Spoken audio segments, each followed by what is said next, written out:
ഇന്ത്യയിൽ 3 പേര് തൂക്കിക്കൊല്ലണം ഇട്ട് ഇസ്രായേലിൽ ഫുൾ ആഘോഷം. സംഭവം വേറെ ഒന്നുമല്ല ഗൈസ്, ഹംപിയിലെ ടൂറിസ്റ്റ് അറ്റാക്കാണ്. നിങ്ങളൊക്കെ അറിഞ്ഞാണെന്ന് വിചാരിക്കണു. അറിയാത്തവർക്കായിട്ട് ഞാൻ ഒന്നുകൂടെ പറഞ്ഞുതരാം. 5 ടൂറിസ്റ്റുകാർ, അതായത് ഒരു ഇസ്രായേലി വനിത, ഒരു ഇന്ത്യക്കാരി, ഒരു അമേരിക്കക്കാരൻ, 2 ഇന്ത്യക്കാരന്മാർ, ഇവർ ഹംപിയിൽ നദീതീരത്ത് നൈറ്റ് ഇങ്ങനെ സ്റ്റാർസിനെ കണ്ട് എൻജോയ് ചെയ്തുകൊണ്ടിരിക്കണം. അപ്പോൾ ഈ കർണാടകയിലെ 3 ചെറുക്കന്മാർ വന്നിട്ട് ഇവരോട് വണ്ടിയിൽ എണ്ണ കഴിഞ്ഞു, ഒരു 100 രൂപ വേണമെന്നൊക്കെ പറഞ്ഞിട്ട് ചോദിച്ചു. അപ്പോൾ അവന്മാർ 100 രൂപ എടുത്തു കൊടുത്ത്. 100 പറ്റില്ല, 1000 വേണമെന്ന് പറഞ്ഞു. 1000 തരാൻ പറ്റില്ല, നിങ്ങൾ പോകണമെന്ന് പറഞ്ഞു.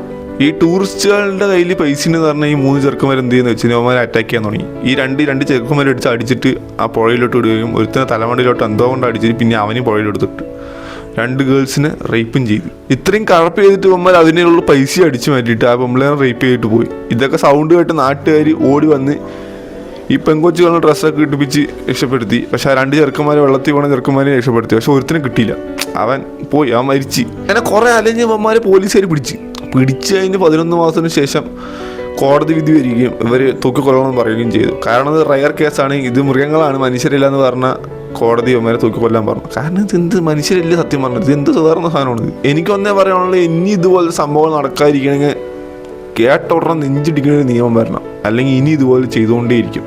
പിന്നെ രാത്രി അവന്മാരവിടെ പോയിരുന്നത് നൈറ്റ് അവിടെ ഹംപിന്ന് വെച്ച് കഴിഞ്ഞാൽ ഡസ്റ്റ് ഒന്നും ഉണ്ടായില്ല, സൂപ്പറായിട്ട് സ്റ്റാർസിനും കാര്യങ്ങളൊക്കെ കാണാൻ പറ്റും. അതുകൊണ്ടാണ് ഇനി അവിടെ പോയി ഇരുന്നതിൻ്റെ കഴപ്പാണെന്നൊക്കെ പറഞ്ഞാൽ കുറേ ആൾക്കാർ ഇനി വരും.